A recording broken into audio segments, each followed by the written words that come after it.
Get that chair, I've been doing this for a long time, since about 2000, and like I said before, which is still true, my first anime convention ever was this convention in 2000 in Anaheim. And I did not know what to expect. I'd been playing Trunks for about 6 months. Somebody said, hey, go to this convention. And I'm like, what's a convention? He said, just go. So I go with Chris Sabat, and we show up. Yeah, we sit down, we sign autographs. There's thousands of people there wanting my autograph, wanting me to take pictures with them, wanting me to tell them stories, wanting me to answer questions. It was crazy. It was mind-blowing. And so needless to say, I had to get used to this really fast. And I have. And I don't know how. So I guess over a period of time, once you start dealing with a room full of people, this minis, becomes kind of second nature. So anyway, that being said, this is James.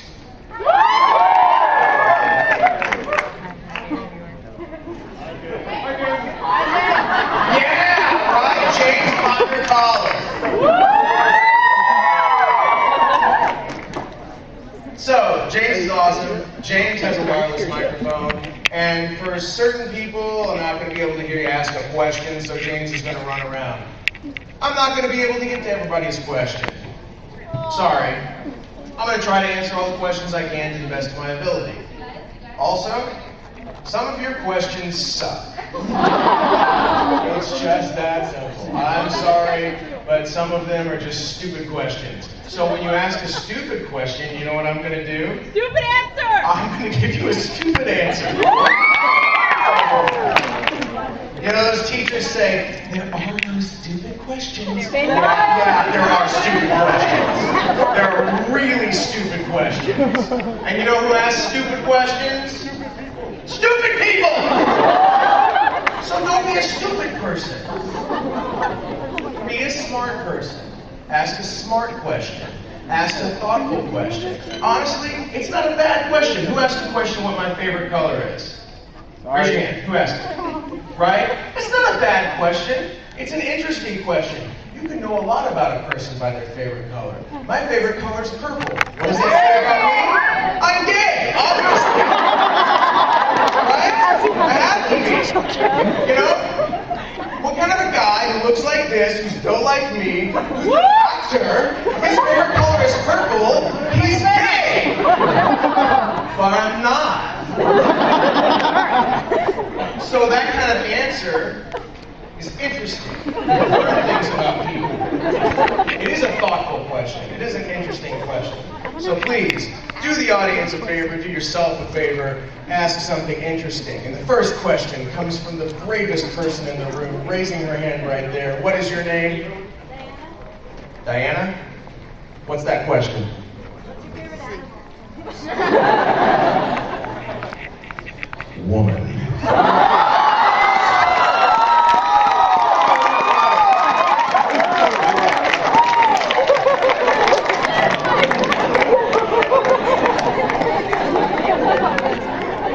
I dare anybody to name an animal on planet Earth that can do the things to you that a woman can do. If you think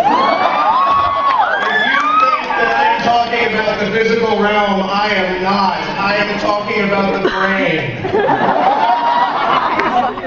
I question my sanity on a daily basis because of this ring on my hand. I'm positive that I didn't say that thing. But I'm convinced by her that I did.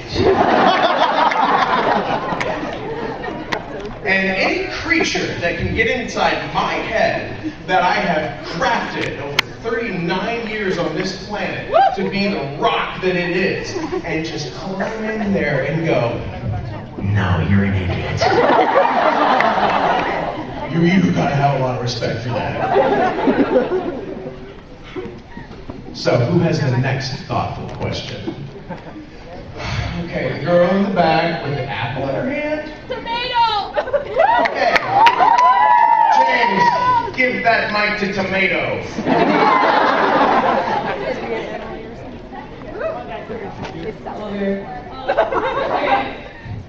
What's your craziest fan experience story?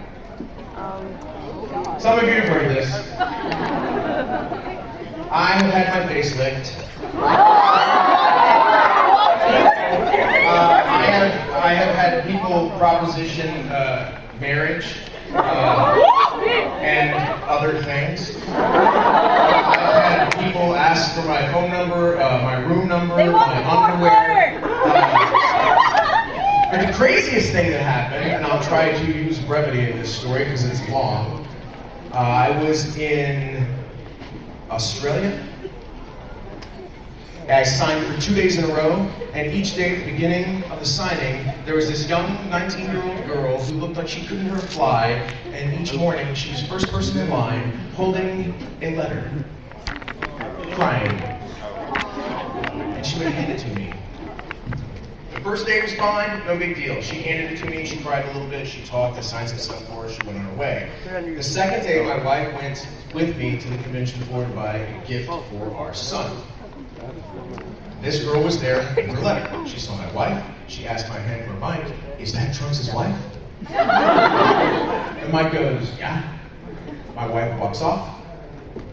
This girl hands me the letter and then runs after my wife. I get trapped behind a table like this. Mike jumps over the table and chases after this girl and tackles her. Mike's built like me, tackling a 19-year-old twig. And she busts out crying, and my wife's like, what is wrong? And I was panicked, because you never know what crazy people are going to do. Stab somebody, whatever. So, she's like, I just wanted to ask her some questions. My wife, being the sweet person that she is, stands up and says, that's okay, sweetie, you can ask me questions. And she stands up and says, I just wanted to know, what's it like being married to Trunks? And my wife goes, sweetheart, I'm not married to Trunks, I'm married to Eric. And the girl just goes, oh, okay, like it didn't even register? And she goes, well, I mean, it must be just great. I mean, do you just buy him presents every day? And my wife's like, yeah. Yeah, I buy him presents every day. And every day since then, I have asked my wife for my daily presents.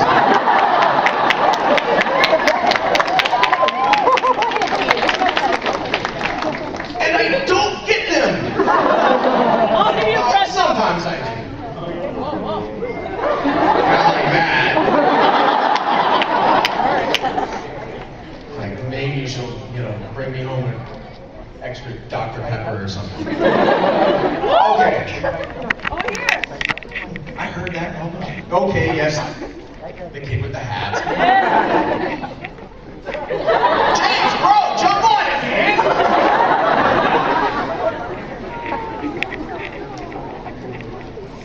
My name is Nathan. My question is, what's your favorite book? That's a good question, Nathan. That's a good question. Twilight.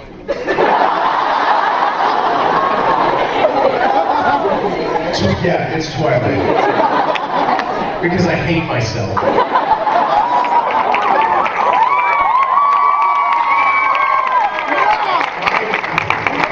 My favorite book is a book by Arthur C. Clarke, and it's called Childhood's End. So those of you who haven't read it, it's really not a very long book. It's only like 200 pages or so.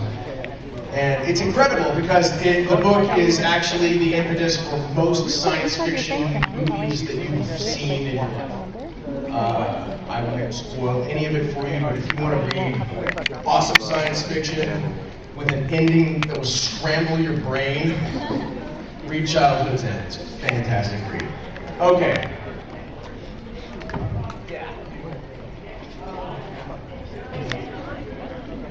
I've heard I've heard several times that you passed out in the booth once. Can you explain that story? Yes, I have passed out in the booth before. But, you know, so don't go barefoot into a sound booth. But really what I did was I screamed, and if you scream for, 60 seconds without taking a breath, your brain loses oxygen. Which is what happened. It actually only happened one time, and it happened during the first time of recording Dragon Ball Z. It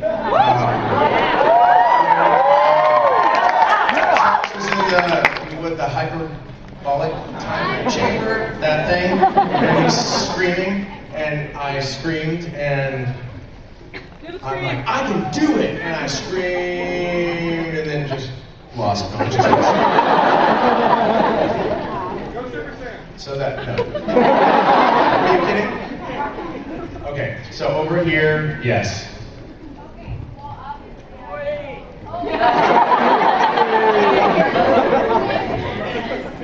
So obviously I'm broken, but I asked Johnny this question yesterday and he didn't answer. So do you have any funny injury stories or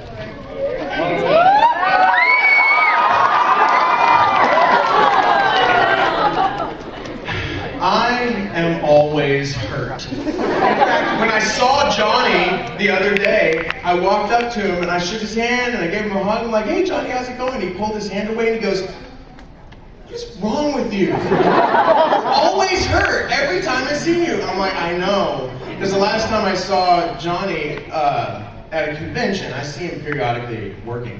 But the last time I saw him at a convention was up in Winnipeg. And the day before I left for the convention, I was in the backyard. I had like a wooden deck in my backyard. I was outside cooking, barefoot, and I stuck my foot on top of a shard of wood. That long, and it stuck into my heel and jammed up to the bone. So I was left with a hole in my heel. So I showed up to the convention with my foot wrapped up in a cane. I'm like, hey, what's up? Yeah. I'm popping hydrocodone like it's candy. I'm showing up to panels like, what's up, y'all?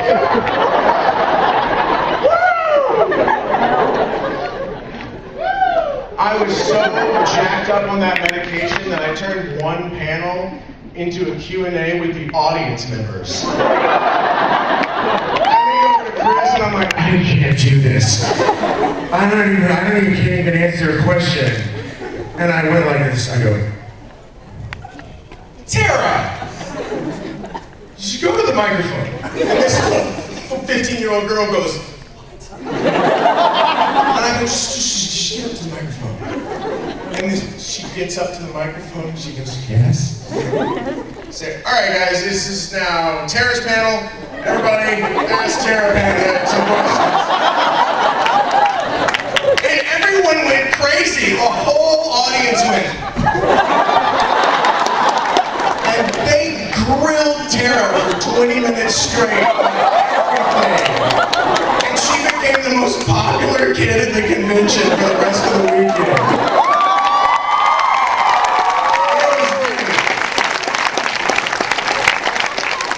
2 months ago, I was cleaning the grout out from around my sink because it sucks. And I have this tool that has a sharp tip on it, and I'm going, and I pull. And that sharp tip sticks right here in my hand. And I go, ah! And the whole tool is like that. I'm like, oh my God. And my wife goes, what is it, honey? And I took that tool and I expected blood to just squirt. And when you expect blood to squirt and it doesn't, you just see a hole. You're like, oh no, it's gonna happen. All of a sudden it's just, it starts running everywhere. I'm like, oh!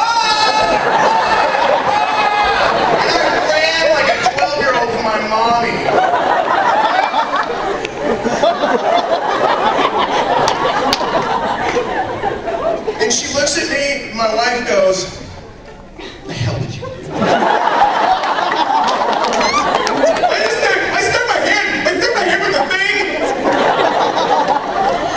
and then I got stitches. And I passed out there too. April 17th, I'm shooting a commercial. The director says, all right, here's what we want you to do. Run out the front door of this thing, turn right, jump over a tricycle, and then slip and fall, land face down in the front yard. Do that. Sure. So I do that 3 times. You figured 3 times would be enough, but the director's like, great, perfect, wonderful, we loved it. Those 3 takes are the best things we've ever seen. Do it one more time. Okay, did it one more time, and on that one more time, I landed like that into the dirt. I'm here. The camera is about where James is. And they stopped rolling because they heard the pop. And we all thought I broke my finger. Blah, blah, blah, turns out I ripped the ligament off my bone. And it's gonna take about a year to heal. So there's that. I was 16 years old, and we said, hey, I have an idea. Let's go water skiing. What? One last time before dinner. If you ever in your life want to do anything one more time, don't. You might die. So we hop out on the boat. Me, my brother, my cousin. I want to go slalom, but I hop out on 2 skis. And I'm skiing on 2 skis. I kick 1 ski off on the hard water outside of the wake. And I decide to skip onto the inside of the wake. But I hadn't yet put my foot in back like that and leaned back. So I had 1 foot out like that. And that ski goes under the water. This leg goes that way. This leg goes that way. I hit the water. I pass out. I pass out a lot. I am not wearing a life jacket. So I start to sink. I wake up as I start to inhale water and start to paddle and float to the top. And when I float to the top, I vomit the water up, and something keeps hitting me in the face. What is that? What is that? What is that? And it's weird, hairy. And I look, and it's this leg.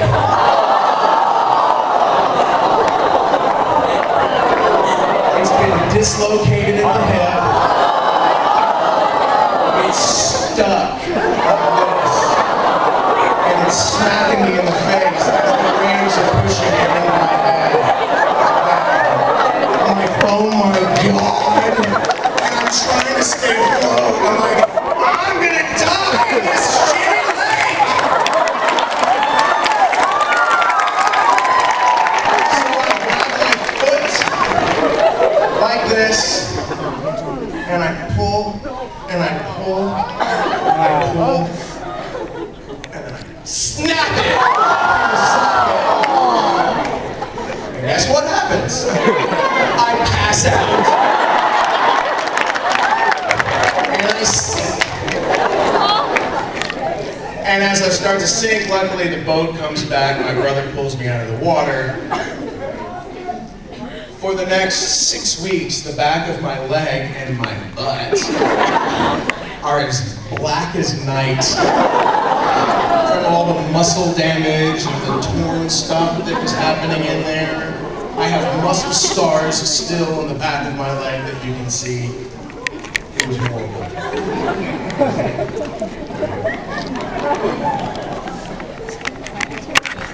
I could keep going, but I'm going to stop.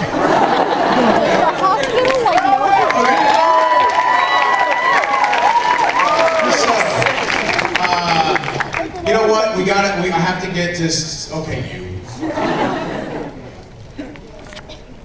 First of all, after that, I don't think any question on the panel is going to be able to top that last one. But you played trunks to that weird ass curator from Dead Man Wonderland. Does any of this shit surprise you anymore? You mean in anime? Yeah, anything. No, nothing surprises me anymore. I can't name it, but I was doing a show that had what would be considered questionable material. And the director said, "Are you cool with doing this show?" And I'm like, "Yeah, sure, I'm cool with it." And he says to me, "Well, I need to show you the scene in the show that is the reason people aren't doing the show." I was like, okay.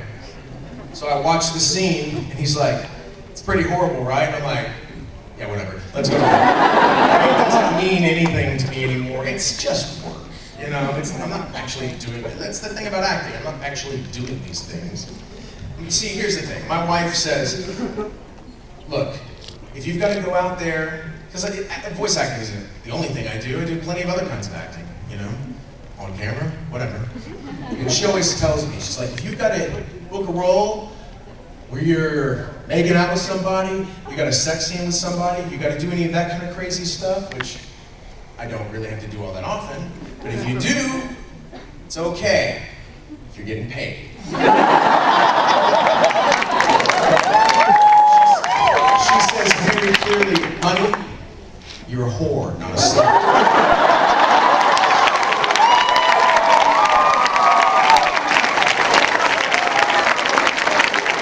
I'm fine with that.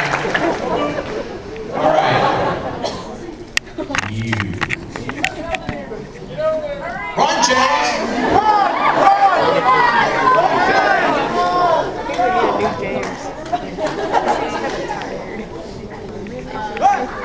Hi. I was just wondering, how was your whole experience in working in Desert Punk? Oh, yes. Where is he? I saw him over here. There he is, right. Desert Punk was fantastic. I loved working on Desert Punk. Because Desert Punk was one of the few shows we got to improvise in. We got to play with things. Those jokes did not translate very well from Japanese into English, so we got to have some fun with it. And being the sick dude that I am, that was just right up my alley. We had to look up terminology for boobs and found 1,200 different terms for it. So that was fun. But really, you know, like I was explaining earlier to somebody, when you're doing a show, I wrote a lot of the show too. So I'm sitting at home trying to translate, or trying to work on this translated jokes, and they don't exactly work in the booth. Now at 2 o'clock in the morning while I'm by myself writing a joke at home, it's hysterical. Into the booth, and it sort of loses some of its punch. Are you good for hours? You know?